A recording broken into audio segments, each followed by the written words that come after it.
श्रीदेवी भागवत महापुराण पंचम स्कंद में भक्ति गुण आपको देवी महात्म्य के प्रसंग में राजा सुरथ और समाधि वैसी कथा के बारे में बताऊंगा। आप इसको ध्यानपूर्वक सुनिए। माँ भक्ति तुम्हारे कल्याण करेगी और इस वीडियो को लाइक सब्सक्राइब जरूर कर दें। कथा सुनिए। जय मैं जय बोले। हे मुने, आपने भगवती चंडिका की महिमा का भलीभांति वर्णन किया। अब आप यह बताने की कृपा करें कि 3 चरित्रों का प्रयोग करके पहले किसने भगवती की आराधना की थी। वे वरदायिनी भगवती किसके ऊपर प्रश्न हुई। संपूर्ण कामना को पूर्ण करने वाली देवी की उपासना करके किसने महान फल प्राप्त किया। हे कृपा निधान, यह सब बतलाइए। हे ब्राह्मण, हे महाभाग, जगदम्बा की उपासना विधि, पूजा विधि तथा हवन विधि का भी विस्तार पूर्वक वर्णन कीजिए। सूत जी बोले, राजा की यह बात सुनकर सत्यवतीनंदन कृष्णदेवपायन प्रश्न होकर उन्हें महामाया भक्ति का पूजन विधान बताने लगे। व्यास जी बोले, पूर्व काल में सरोचिस मनवंतरण में सुरथ नाम एक राजा हुए, जो परम उद्धार, प्रजापाल में तत्पर, सत्यवादी, कर्मनिष्ठ, ब्राह्मणों के उपासक, गुरुजनों के प्रति भक्ति रखने वाले, सदा अपनी ही भार्या में अनुरक्त, दानशील, किसी के साथ विरोध भाव न रखने वाले तथा धनुर्विद्या में पूर्ण पारंगत थे। ईश्वर का प्रजापालन में तत्पर रहने वाले राजा सुरथ ने कुछ पर्वतवासी मलेच्छुओं ने अनायासी शत्रुता ठान ली।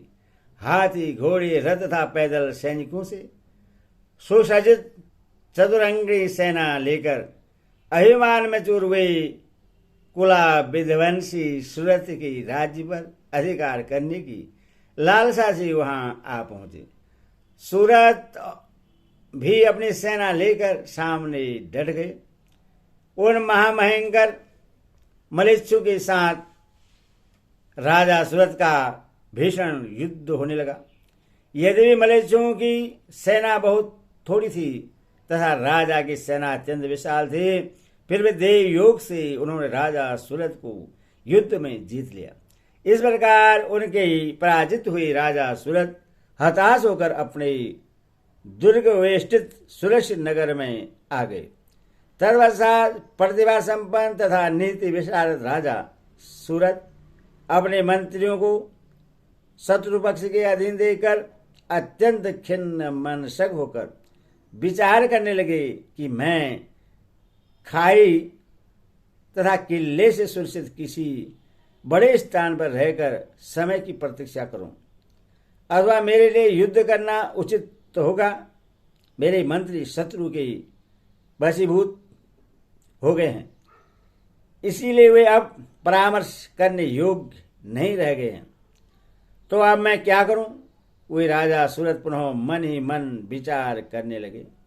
कदाचित वे पापी तथा शत्रु के साथ मिले हुए मंत्री मुझे पकड़कर शत्रु को सौंप देंगे, तब क्या होगा।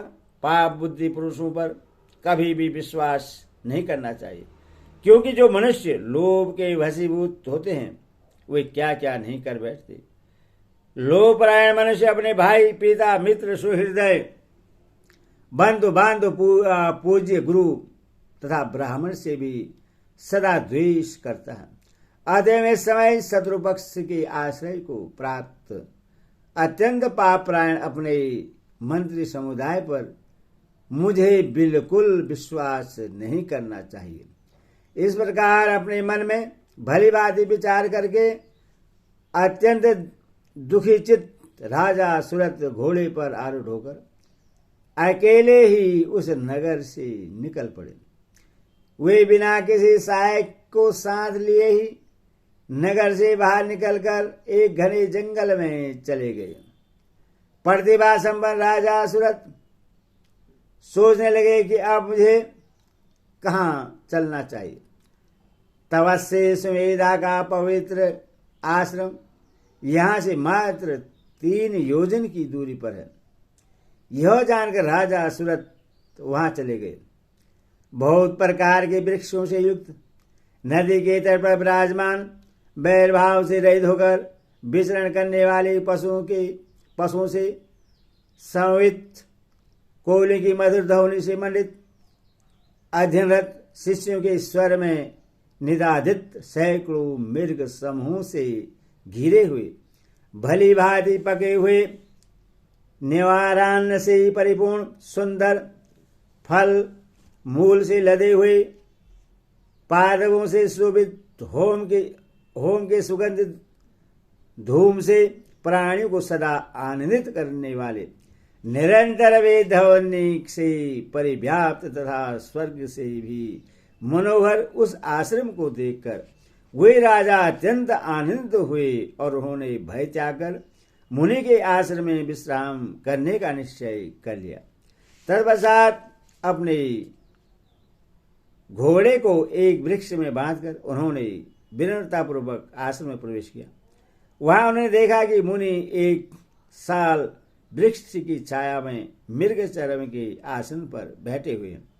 उनकी आकृति शांत है, तपस्या करने के कारण उनका शरीर क्षीण हो गया है। उनका स्वभाव अधिक कोमल है, वे शिष्यों को पढ़ा रहे हैं। वे वेद शास्त्रों के तत्वदर्शी विद्वान हैं, क्रोध लोभ आदि विकारों से मुक्त हैं, सुख दुख आदि द्वंद्वों से परे हैं, ईर्ष्या रहित हैं, आत्मज्ञान के चिंतन में संलग्न हैं, सत्यवादी तथा जितेंद्र हैं। उन्हें देखकर असुपरित नयन वाले राजा सुरत प्रेम पूर्वक उनके आगे दंड की भांति भूतल पर गिर पड़े। तब मुनि ने उनसे कहा, उठिए उठिए, आपका कल्याण हो। तत्पश्चात गुस्से से आदेश पाकर एक शिष्य ने उन्हें आसन प्रदान किया। तब वे उठकर मुनि ने आज्ञा लेकर उस आसन पर बैठ गए। इसके बाद सुमेधार ऋषि ने अर्घ्य पाद आदि से उनका विधिवत सत्कार किया। मुनि ने उनसे पूछा कि आप यहाँ कहाँ से आए हैं, आप कौन हैं तथा चिंतित क्यों हैं? यहाँ आने का जो भी कारण हो उससे आप यथार्थ रूप से बताइए। आपके आगमन का प्रयोजन क्या है? आप अपने मन के विचारों को अवश्य बताइए। आपका कोई असाध्य मनोरथ होगा जो उससे भी मैं पूर्ण करूंगा। राजा बोला, मैं सुरत नाम वाला राजा हूं। शत्रुओं से पराजित होकर मैं राज्य महल तथा स्त्री सब कुछ छोड़कर आपकी शरण में आया हूं। हे ब्राह्मण, अब आप मुझे जो भी आज्ञा देंगे मैं श्रद्धापूर्वक वही करूंगा। इस पृथ्वी तल पर आपके अतिरिक्त अब कोई दूसरा मेरा रक्षक नहीं है। हे मुनिराज, हे शरणागत वत्सल, शत्रुओं से मुझे महान भय उपस्थित है। अतएव मैं आपके पास आया हूं, अब आप मेरी रक्षा कीजिए। ऋषि बोले, हे राजेंद्र, आप निर्भय होकर यहाँ रहिए। यह निश्चित है कि मेरी तपस्या के प्रभाव से आपके पराक्रमी शत्रु यहाँ नहीं आ सकेंगे। हे निर्वशेष, यहाँ पर आपको हिंसा नहीं करनी चाहिए और वनवासियों की भांति पवित्र निवार तथा फल मूल आदि के द्वारा जीवन निर्वाह करना चाहिए। व्यास जी बोले, तब मुनि की यह बात सुनकर राजा सुरत निर्भय हो गए।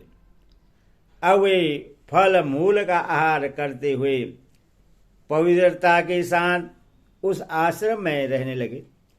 किसी समय उस आश्रम में एक वृक्ष की छाया में बैठे हुए चिंताकुल राजा सुरत का चित्त घर की ओर चला गया और वे सोचने लगे। निरंतर पाक पर में लगे रहने वाले मलेच्छ शत्रु ने मेरा राज्य छीन लिया है। उन दुराचारी तथा निर्दय मलेच्छों के द्वारा मेरी प्रजा बहुत सताई जाती होगी। मेरे सभी हाथी तथा घोड़े आहार न पाने तथा शत्रु से प्रताड़ित किए जाने के कारण अत्यंत दुर्बल हो गए होंगे। इसमें तो कोई संदेह नहीं है। अपने जिन सेवों का मैंने पालन पोषण किया था वे सब शत्रुओं के अधीन हो जाने के कारण कष्ट का अनुभव करते होंगे। उन अति दुराचारी तथा अव्यय करने के स्वभाव वाले शत्रु ने मेरा धन धूत मदिरालय एवं वैशालयों में निश्चित रूप से खर्च कर दिया होगा। वे पाप बुद्धि मेरा समस्त राजकोष व्यसनों में नष्ट कर डालेंगे। सत्पात्रों को दान देने की योग्यता भी उन मलेच्छियों में नहीं है और मेरे मंत्री भी अधीनता में रहने के कारण उन्हीं के जैसे हो गए होंगे। महाराज सूरज वृक्ष के नीचे बैठकर इसी चिंता में पड़े हुए थे कि उसी समय एक विषादग्रस्त वैश्य वहां आ पहुंचा। राजा ने उस वैश्य को सामने देख लिया। उन्होंने उससे अपने अभी समीप में बैठा लिया और पुनः उससे पूछा, आप कौन हैं तथा इस वन में कहां से आए हैं?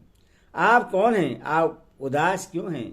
चिंताग्रस्त रहने के कारण आप तो पीले वर्ण के हो गए हैं। हे महाभाग, 7 पग एक साथ चलने पर ही मैत्री समझ ली जाती है, अथवा आप मुझे सब कुछ सच सच बता दीजिए। ब्यास जी बोले, राजा का वचन सुनकर वह वैश्य श्रेष्ठ उनके पास बैठ गया और इससे सज्जन समागम समझकर शांति होकर उनसे कहने लगा। वैश्य बोला, हे मित्र, मैं वैश्य जाति में उत्पन्न हूं और समाधि नाम से प्रसिद्ध हूं। मैं धनवान, धर्म कार्य में निपुण, सत्यवादी और ईर्ष्या से रहित हूं। फिर भी धन के लोभी और कुटिल स्त्री पुत्रों ने मुझे घर से निकाल दिया। उन्होंने मुझे कृपण कहकर कठिनाई से टूटने वाला माया बंधन को तोड़ दिया। अतः अपने कुटुंबियों से परित्यक्त होकर मैं अभी अभी इस वन में आया हूं। हे पीर्य, आप कौन हैं? मुझे बताइए। आप भाग्यवान प्रतीत होते हैं। राजा बोले, मैं सूरज नाम का राजा हूं। मैं दस्युओं से पीड़ित हूं। मंत्री के द्वारा ठगे जाने के कारण राजविहीन होकर मैं यहाँ आया हूं। हे वैश्रेष्ठ, भाग्यवश आप मुझे यहाँ मित्र के रूप में मिल गए हैं। अब हम दोनों सुंदर वृक्षों से युक्त इस वन में विहार करेंगे। हे महाबुद्धिमान वैश्रेष्ठ, चिंता छोड़िए और प्रसन्नित होइए। अब आप मेरे साथ यही परीक्षा अनुसार सुखपूर्वक रहिए। वैश्य बोला, मेरा परिवार आश्रयरहित है। मेरे बिना परिवार के लोग अत्यंत दुखी होंगे। मेरे बारे में चिंता करते हुए वे रोग तथा शोक से व्याकुल हो जाएंगे। हे राजन, मेरी पत्नी तथा पुत्र सारी सुख पा रहे होंगे अथवा नहीं। इसी चिंता में व्याकुल रहने के कारण मेरा मन शांत नहीं रह पाता। हे राजन, मैं पुत्र, पत्नी, घर और स्वजनों को कब देख सकूंगा? ग्रह की चिंता से अत्यंत व्याकुल मेरा मन स्वस्थ नहीं हो पाता है। राजा बोले, हे महामते, जिन दुराचारी तथा महामूर्ख पुत्र आदि के द्वारा आप घर से निकाल दिए गए, उन्हें देखकर अब आपको कौन सा सुख मिलेगा? दुख देने वाले सुहृदयों की अपेक्षा सुख देने वाला शत्रु श्रेष्ठ है। अतः अपने मन को स्थिर करके आप मेरे साथ आनंद कीजिए।